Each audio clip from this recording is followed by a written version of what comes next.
Eco Tejas World Class Electric Bike అతి తక్కువ ధరలోనే.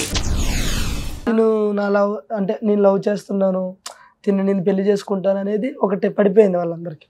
So ఇప్పుడు అది పడిన తర్వాత మరి వాళ్ళ ఇబ్బంది ఏంటో నాకు అర్థమయ్యేది కదా.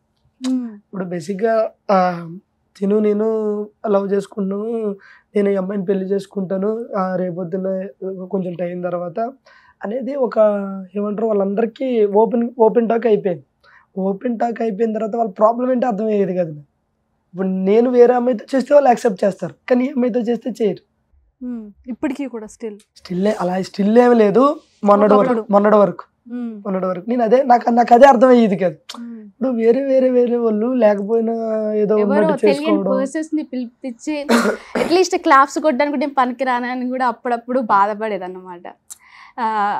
ఇక అవి చెప్పుకోలేము కనుక అందుకే నేను ఎప్పుడు పర్సనల్ ఎవరితో షేర్ చేసుకోము. సో ఇప్పుడు ఏదో చేస్తున్నట్ల మాటలు. ఇంకా నాకు అనిపించింది అంటే ఇప్పుడు నేను కనిపిస్తే మా మధ్యన ఉన్న జెన్యూన్ ఇది వల్ల, లేకపోతే మేమిద్దరం రియల్గా ఇది ఉండడం వల్ల మమ్మల్ని చూసి మమ్మల్ని సపోర్ట్ చేసే వాళ్ళు చాలామంది ఉన్నారు. అది మేము ఇన్స్టాగ్రామ్లో రీల్ పెట్టినా, యూట్యూబ్లో వీడియో పెట్టినా, ఎక్కడ ఏది పెట్టినా సరే నేను సరే అమ్మ నువ్వేం టెన్షన్ పడకు, ప్రతి మనిషికి ఒక రోజు వస్తుంది, దాని గురించి వెయిట్ చేయాలి, వాళ్ళు ఏదో ఇది అన్నారని చెప్పి మనం డేలా పడకూడదు అని చెప్పి యూట్యూబ్ ఛానల్ స్టార్ట్ చేయమని చేసిన తర్వాత ఎవరైతే వాళ్ళు ఆపారో వాళ్ళవి కూడా 1 డేలో నాకు తెలిసి 1 lakh వ్యూస్ కూడా పోవు. ఈ అమ్మాయిది 1 డేలో 7 lakh 6 lakh 1 million వ్యూస్ పోయింది. అప్పుడు అర్థమైంది. నేను అప్పుడు చెప్పాను, ఇప్పుడు ఆలోచించుకో, నువ్వు టీవీలో కనిపించేస్తేనో లేకపోతే మనకు ప్రోమోలు వేసి పెట్టేస్తేనో మన రియల్ అని జనాలు నమ్మాల్సిన అవసరం లేదు. మనం ఒక వీడియో పెట్టినా సరే దాని కింద రెస్పాన్స్ అనేది ఒకటి ఉంటుంది. నువ్వు ఎవడో అంటే ఇన్ని రోజులు ఆఫ్టర్ 2 years తర్వాత నువ్వు ఒక వీడియో పెడితే 1 డేలో 7 lakhs వ్యూస్ వచ్చినాయి, 7 లక్షల మంది నిన్ను చూశారు అని అంటే దాన్ని బట్టి నువ్వు అర్థం చేసుకో అమ్మా.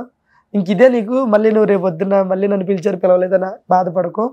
సో మనం జెన్యున్గా ఉంటే ఆడియన్స్ ప్రేమ అనేది మనకి ఎప్పుడు అలాగే ఉంటుంది. అది ఒక రోజు సంవత్సరం 10 సంవత్సరాల మన ముసలు అయిన తర్వాత కూడా వాళ్ళు యాక్సెప్ట్ చేస్తారు. మన జెన్యున్ కాదనుకో, నువ్వు 100 ప్రోమోలు చేసి బట్టలు చెప్పుకుని గుట్టలు చెప్పుకున్నా సరే ఎవడో చూడడం అని చెప్పి తనకు చెప్పాను. నేను అక్కడ చాలా హ్యాపీగా ఫీల్ అయ్యాను అక్క. వాళ్ళు ఏంటంటే ఏ అమ్మాయిని ఎందుకు వద్దన్నారో ఎందుకు ఇదన్నారో నాకైతే తెలియదు. బట్ తర్వాత నేను చేసి చూపించాను, మీరు ఎవరైతే వద్దన్నారో ఆ అమ్మాయి యొక్క ఇది అని చెప్పేసి అక్కడి నుంచి చాలా హ్యాపీ. తను ప్రజెంట్ అయితే ఆ లైఫ్ని అలా లీడ్ చేస్తూ వెళ్తుంది.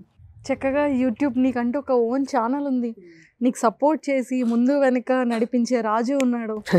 ప్రతి వీడియో కూడా తిని వస్తాడక్క. చాలా మందిని అడిగాను ఇది చేద్దాం అది చేద్దాం అంటే నాకు మాటలే కానీ ఎవరు నాకు సపోర్ట్ చేస్తూ నా దగ్గరికి వచ్చిన వాళ్ళు చిన్న ఇష్యూ అయింది అనుకో, ఇటు సైడ్ నా సైడ్కి వస్తారు, అటు సైడ్ ఆ అమ్మాయి సైడ్కి వెళ్తారు. ఎందుకు నేను మీకు సపోర్ట్ చేస్తాను, నీకు ఎందుకు ఆశ, నీకు మేము సపోర్ట్ ఉంటాం, మేము అందరూ మేము నిలబెడతాం అంటాం. కట్ చేస్తే నేను మళ్ళీ వెళ్ళి సారీ చెప్పిన తర్వాత కలిసాను అనుకో, ఇది ఎప్పుడన్నా వీడియో చేద్దామని అడిగితే రెస్పాండ్ అవ్వరు, రారు. నాకు అదే అర్థం కాదు. అంటే ఇది ఫేకా లేకపోతే మీరు రియలా లేకపోతే ఫేక్గా నటిస్తూ ఉంటారా నాకు అప్పటికే అర్థం కాదు.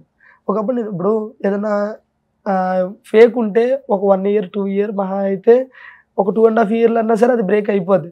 స్టిల్ 4 years అలా ట్రావెల్ అవుతున్నాము అని అంటే అది వాళ్ళకే తెలియదు.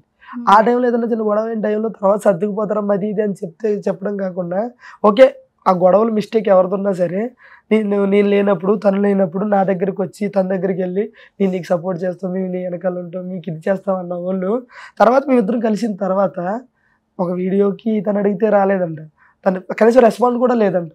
నేను చెప్పానప్పుడు దీన్ని బట్టి అర్థం చేసుకున్నావు ఎవరు రియల్ ఉన్నారు ఎవరు ఫేక్ ఉన్నారు అని చెప్పేసి నేను కొన్ని 100 సార్లు చెప్తాను. ఇప్పుడైతే ప్రజెంట్ పర్లేదు అక్క, లైఫ్ అనేది అలా వెళ్ళిపోతుంది ఒక పడవ ప్రయాణంలో. సో కపుల్స్ మధ్యలో గొడవలు అనేది కామన్. అవును కదా, గొడవలే ఉంటాయి. ఆ గొడవల్లో ప్రేమ ఉంటుంది. కొంచెం గ్యాప్ వచ్చిన తర్వాత అప్పుడు ఇంకా ఎక్కువ ప్రేమ. ఇంకా గ్యాప్ వచ్చిన తర్వాత దూరం అయిపోతారు అనుకుంటారేమో కానీ అయితే గ్యాప్ వచ్చిన తర్వాత దూరం అయిపోయేది నాకు తెలిసి ఫేక్ ప్రేమ. గ్యాప్ వచ్చిన తర్వాతే తెలుస్తుంది అసలైన ప్రేమ ఏంటో. తనని చూడకుండా ఉండలేక మాట్లాడకుండా ఉండలేక అది నిజంగా లైఫ్ లో ఒక ఎక్స్పీరియన్స్. అదైతే మేము చూసే. అది ఎప్పుడు చేసావు? ఎప్పుడంటే అవుతా ఉంటది. మేము గొడవ అయింది అనుకో 2-3 రోజులు మాట్లాడుకోం కానీ ఇది తిన్నదా లేదా నేను చూస్తా ఉంటా, నేను తిన్నదా లేదని ఇది అట్లా తెలుస్తుంది. ఫోన్స్ ఉంటాయి కదా, ఫోన్స్ ఉంటాయి, మళ్ళీ స్టేటస్లు ఉంటాయి కదా, స్టేటస్ లో అందరినీ బ్లాక్ చేసి ఒక్కడనే అన్బ్లాక్ ఉంటది స్టేటస్ లో. అక్కడ పైన పెట్టుకుంటాం నేను తిన్నాను మీ ఇష్టం అని పెడతాను. తర్వాత దీన్ని కూడా అలాగే అందరినీ ప్రైవసీలో ఉంటది, నాది ఒక్కడిది ఓపెన్ ఉంటది. నైట్ ఒకటి పెడదాం అనుకున్నా, అంటే కాల్ చేసి 40 seconds మాట్లాడు, అమ్మా తిన్నావా, సరే జాగ్రత్త, ఇది చెప్పడానికి ఎందుకు కాల్, వాయిస్ రికార్డ్ పెట్టి ఇప్పటి నుంచి అన్నాను. ఓకే అన్నాడు. కోపం వచ్చింది. పెడదాం మీకు అనుకున్నాను స్టేటస్ అందరిని ప్రైవసీలో పెట్టి పెడదాం అనుకున్నా. వద్దులే వెయిట్ చేద్దాం అనేసి ఉన్నా. సో మళ్ళీ కాల్ వచ్చింది. అట్లా ఉంటాయి గొడవలు. ఇప్పుడు ఇద్దరికి స్ట్రైట్ వేలో ఒక క్వశ్చన్ అడుగుతాను, కరెక్ట్గా జెన్యూన్గా చెప్పాలి ఇద్దరు, ఓకేనా?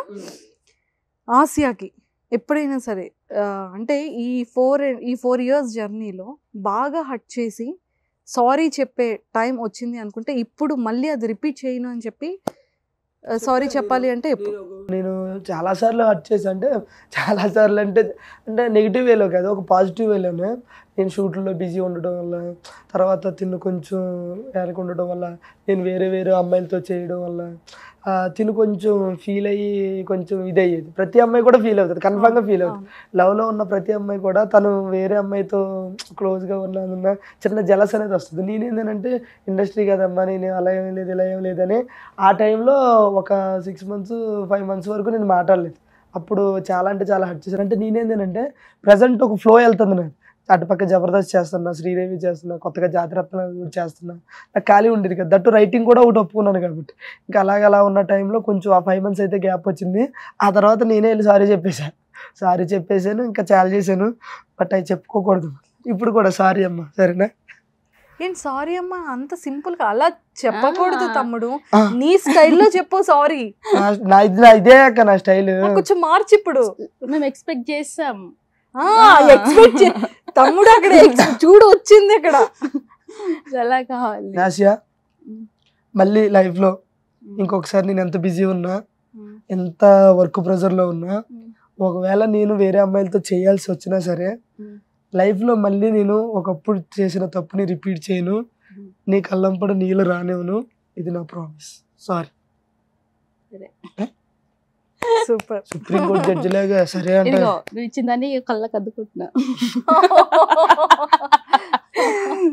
చాలా ఇలా ఉంటే ఇంతకంటే నువ్వు ఎక్కడున్నా సరే, నువ్వు ఎంత బిజీగా ఉన్నా సరే అక్క, ఇది అమ్మ ఇది పరిస్థితి అని చెప్పి ఫోన్ పెట్టేసి అయిపోయిన తర్వాత మళ్ళీ అది గుర్తుపెట్టుకుని నాకు ఒకటి సరే మళ్ళీ అది కూడా అడుగుతా.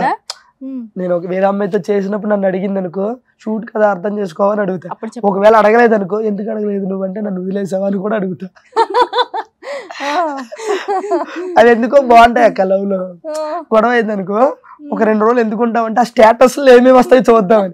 కొన్ని రీల్స్ ఉంటాయి అక్క ఆ లైఫ్ లో, అవి ఎమోషనల్ రీల్స్ ఉంటాయి కదా, ఎవరు నీ మీద ఎవరు ఇదే చేసుకోకూడదు, ఎవరు ఆ రీల్స్ ఇది పెట్టడం, నేనేం పెడతానని నచ్చు. నాకు అది చాలా ఎందుకో నచ్చేసేది బాగా, దానికోసమైనా ఉండేవాడు నేను.